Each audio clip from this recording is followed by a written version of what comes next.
Your left side, we've got Woody Neiss. Woody is the co-founder of Guard, a SaaS financial disclosure tool that assists private companies in complying with state blue sky laws. I think that came up a little earlier today. That's Woody. You got to know about him. Woody's also a general partner at Crowdfund Capital Advisors, CCA, a consulting firm serving governments and multilateral organizations, including the Inter-American Development Bank, the World Bank, and governments like Mexico, Chile, Malaysia, Saudi Arabia, and Israel. Chief architect of the C-Clear regulation crowdfunding database that tracks and monitors 5,500 pre-IPO startups across 450 industries in the U.S. Woody's also an active angel investor and has co-authored the crowdfunding exemption framework and also the World Bank's research report, Crowdfunding's Potential for the Developing World. So welcome to the panel, Woody. In between Woody and Corey, we've got Justin Newton, the CEO of Netki, and who's also an early internet pioneer and technology startup veteran. His last 4 companies, Blackline, Demand Media, Net Zero, and AboveNet, all exited with $1 billion IPOs, more than $1 billion. So you got number 5 in you? Hopefully. Okay. Yeah, hoping so. That's good.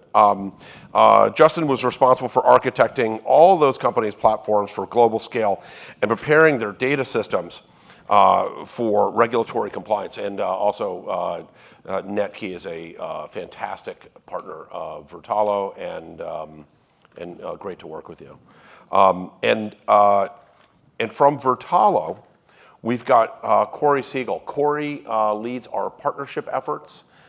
Corey, he runs partnerships and super deeply involved in blockchain and Web3 space since 2014.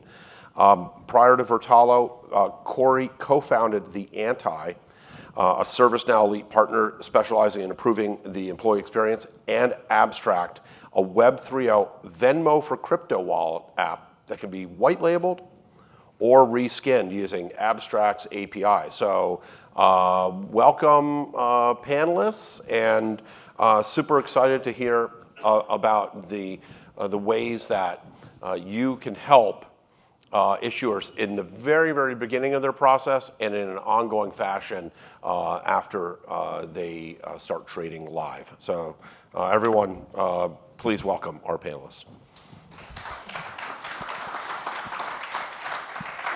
Thank you, guys. Thank you. I wanted to kind of, in tune to that, we have obviously Netki around the KYC AML and KYB, know your customer, know your business on the primary capital formation side. And then we have obviously Woody, who's around managing compliance and reporting.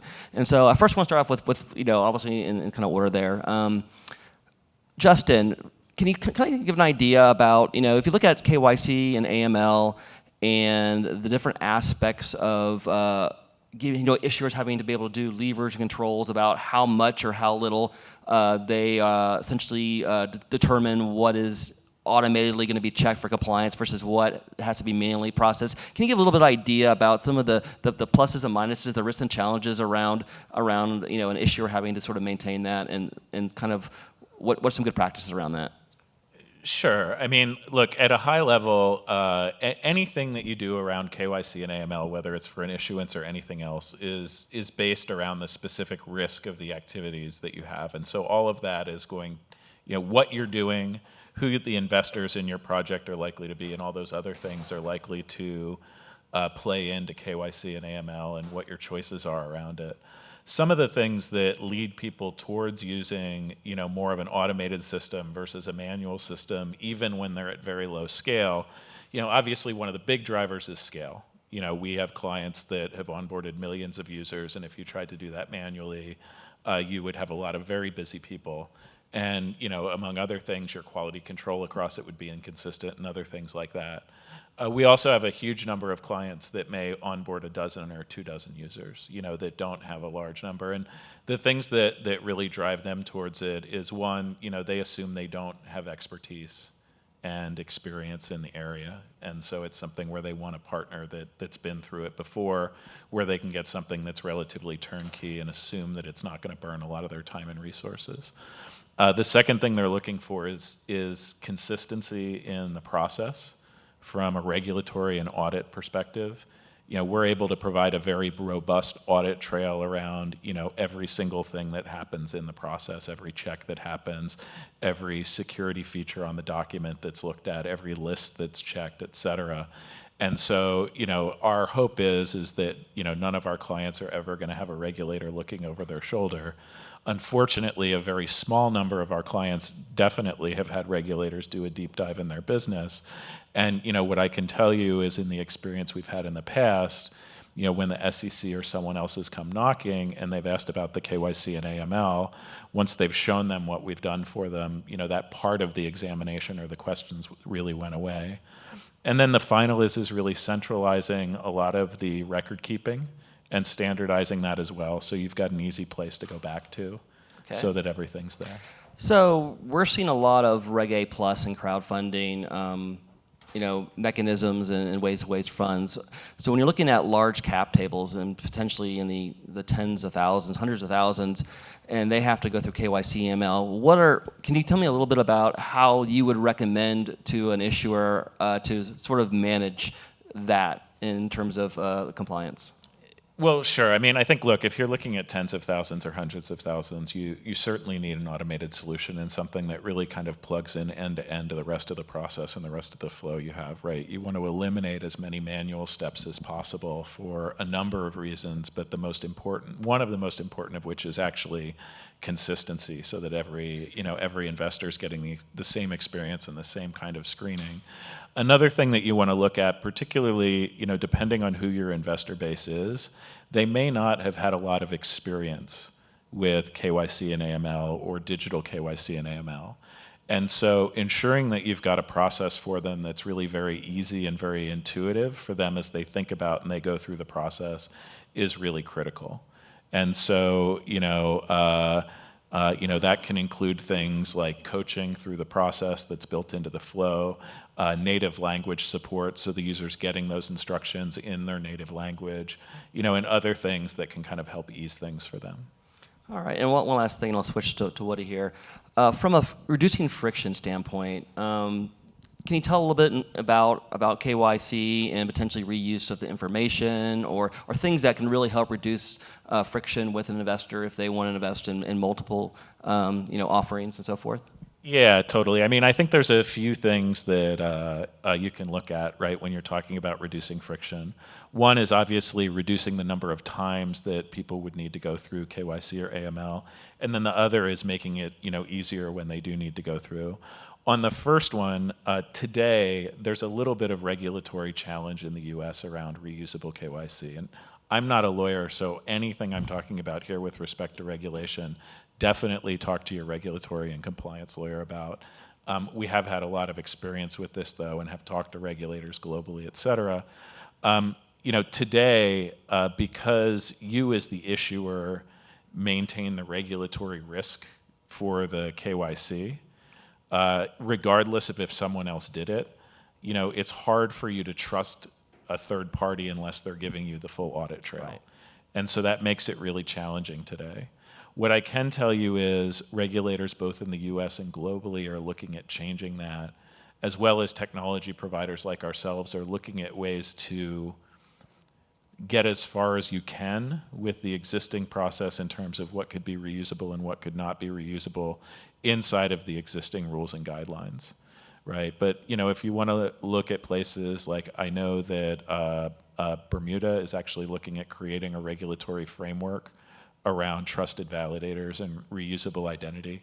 And then also, actually, the US Department of Treasury has recently had a working group around new KYC initiatives. And I know one of the recommendations that came in repeatedly from industry was around the idea of reusable credentials and reusable KYC as a way to reduce friction. Absolutely. I mean, the investor passport that can be portable and used by the ecosystem, I think would be a huge benefit.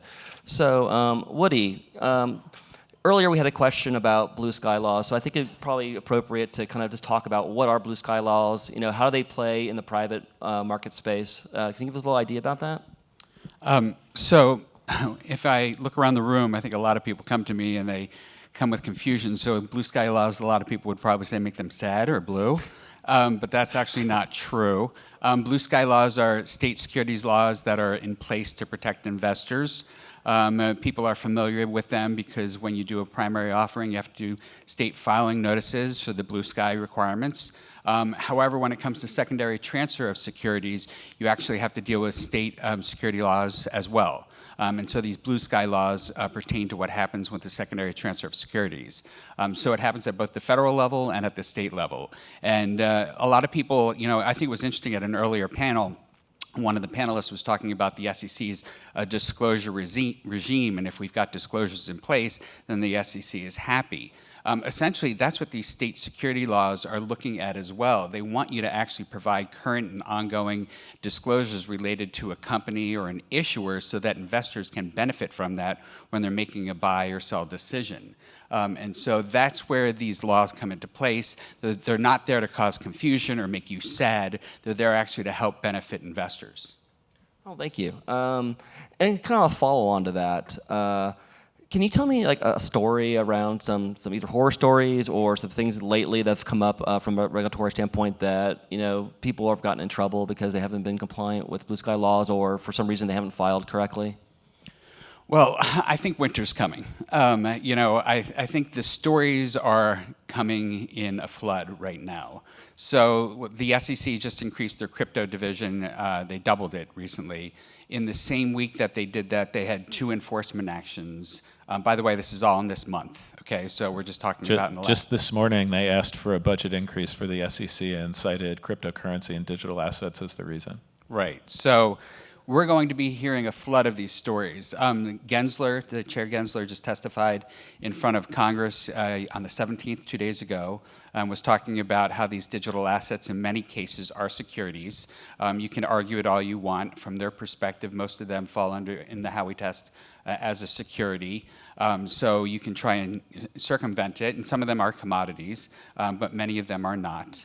And so they need to be treated as such. And so what I think is coming is, the SEC's made it clear we are going to be regulating the space.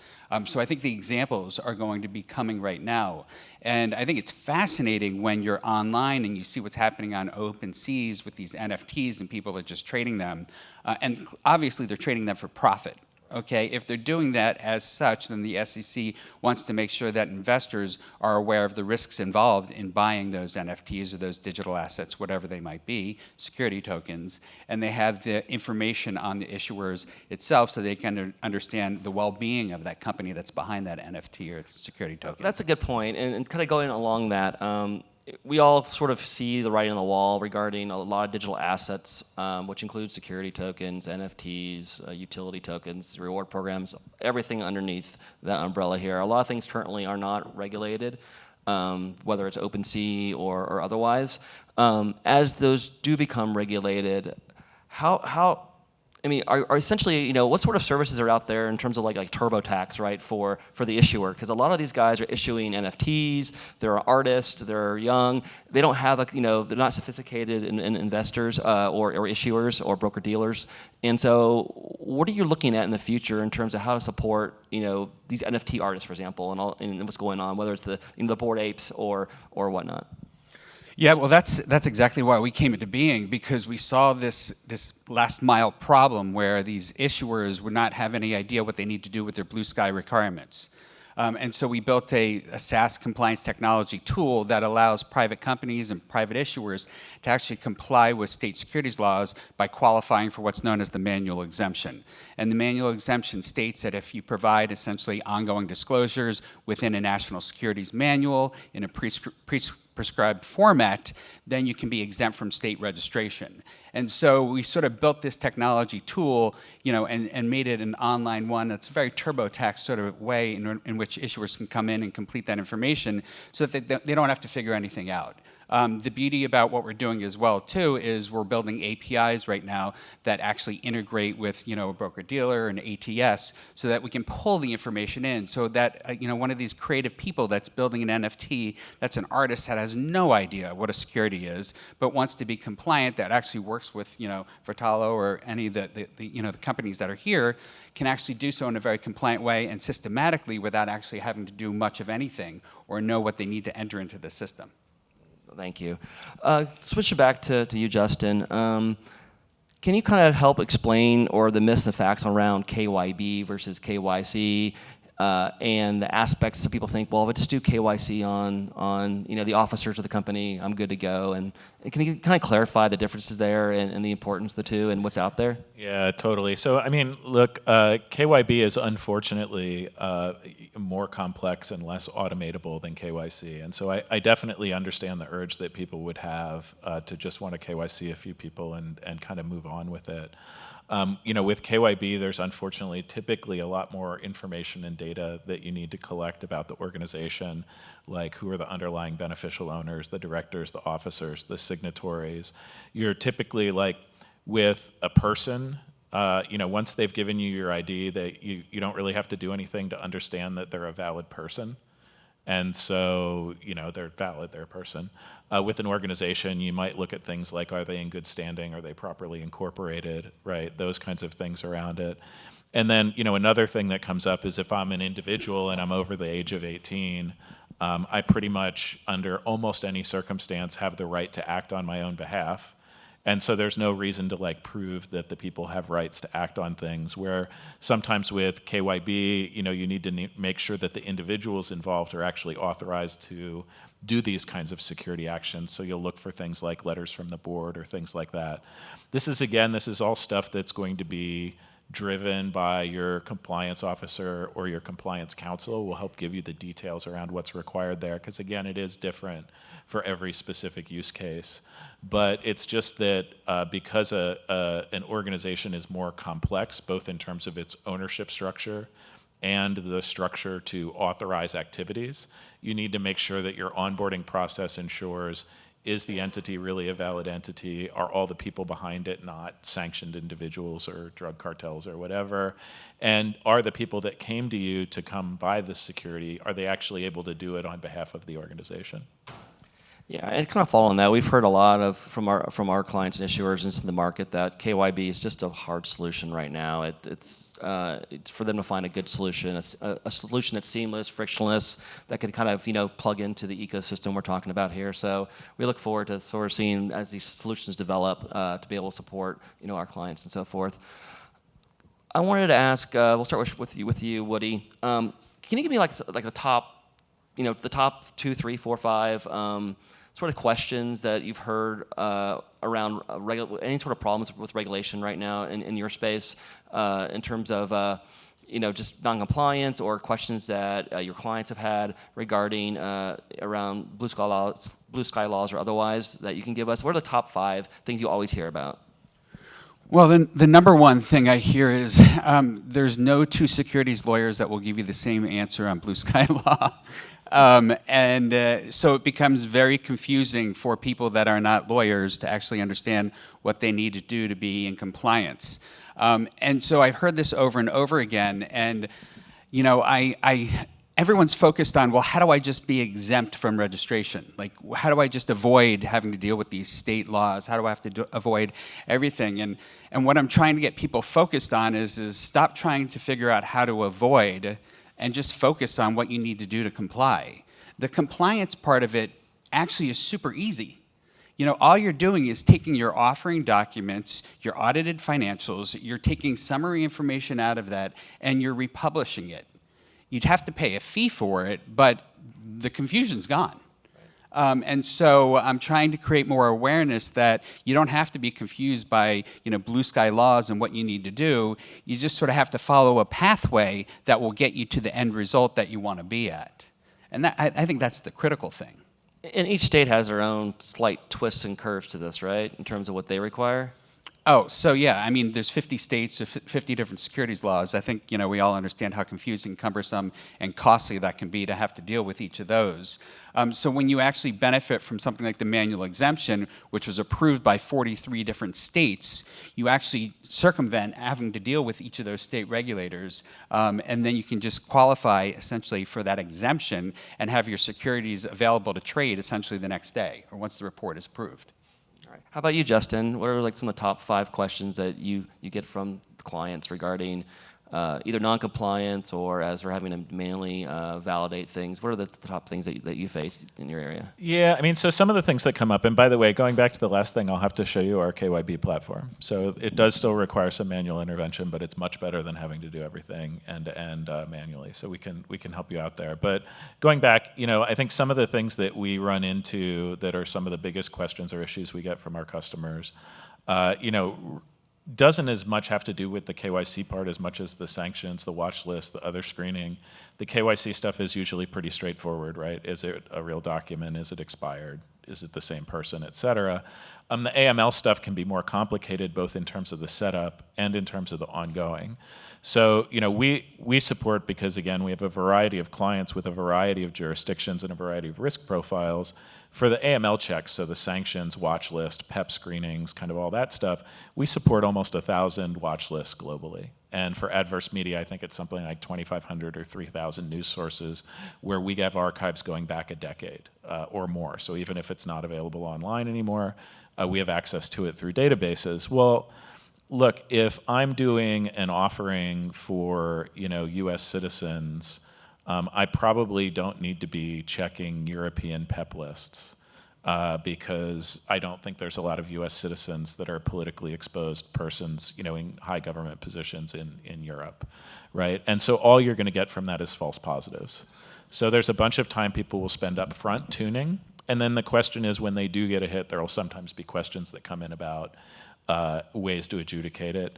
We can't give too much advice on that part. That really, again, has to come from compliance personnel or compliance counsel. But we can advise about what a list means, kind of what gets put on it and what doesn't to help people make that decision. Thanks. I think we have time for some questions. If there's anyone in the audience that has questions around the blue sky stuff or around any sort of compliance that these guys might be able to help with. Anyone? Yes, Mike's behind you there. Richard? Thank you. Hi, yes. So I understand there's an exemption for blue sky registration for unsolicited orders. Can you talk about how would you qualify? What's the difference between solicited and unsolicited? And in what circumstances would an order qualify as unsolicited? Yeah, that's a great question. I think it comes down to how's the solicitation happening and who you are soliciting. And there's a lot of gray area around that, and that's where the confusion comes in. And so if your investors are coming into a solicitation by you going out there and letting them aware of it, then I think you need to comply with the ongoing disclosures requirements that are necessary for the investors to make an informed decision. The whole thing is a little gray. I will tell you we wrote a white paper about this. If you go to our table back there, we've got a QR code, you can scan it, and we do talk about that unsolicited order exemption in there, and we try and sort of break it down by each individual exemption that exists. Anyone else? Yep. I have a question for Justin. You talked about the PEP list before, and there are a lot of different PEP lists, and I'm just wondering, how do you kind of cull through the different options that are available and sort of expose that to your clients as to what's covered in the different searches that you go through? We have a couple of different ways that we can do it, and it really, again, it depends on the client and, typically, frankly, how deep their compliance bench is in terms of the time they're willing to put in. One is that we've got basically categories or lists of lists. So you could say, I care about, financial crimes, I care about drug-related crimes, but maybe don't care about reputational things like DUIs or things like that, right? So you can choose them at a high level. Obviously, that's not as exact as choosing exact lists. We also allow you to go in and look at the full set of 800 or 1,000 or however many lists it is, and individually select and work through it. Again, we have to stay away from making recommendations because we're not a compliance lawyer or a trained compliance certified professional that's on your team and working on your stuff, but we can work with you on the process. Great questions. Anybody else? Yeah, I got a question. This is for Woody. With a Reg A Plus Tier 2, an SEC reporting company with their financials still requires to report the same thing that you're reporting to the SEC as you're reporting to the states? Yes, so most of our clients right now are Reg A Tier 2, and so we do all the blue sky for them. Again, I think one of the things to keep in mind too is as this industry evolves and it grows, the business risk is what you need to take into account. So to the isolated, issuer or non-issuer exemption type of thing, these are type of risks that if you're small, it might not be such a big concern of yours. But as you grow, as you raise outside capital from venture capital, as your firm grows, your business risk grows. So that's where this stuff really starts to pay, you need to pay attention to it. And that's why we've got these clients that are in the Reg A Tier 2 space coming to us, and going through us to get their blue sky clearance. Great. I got time for maybe one more question. All right. Well, Justin, Woody, yeah, I really appreciate it. And thanks for the panel. And everyone can give them a round of applause. I really appreciate it.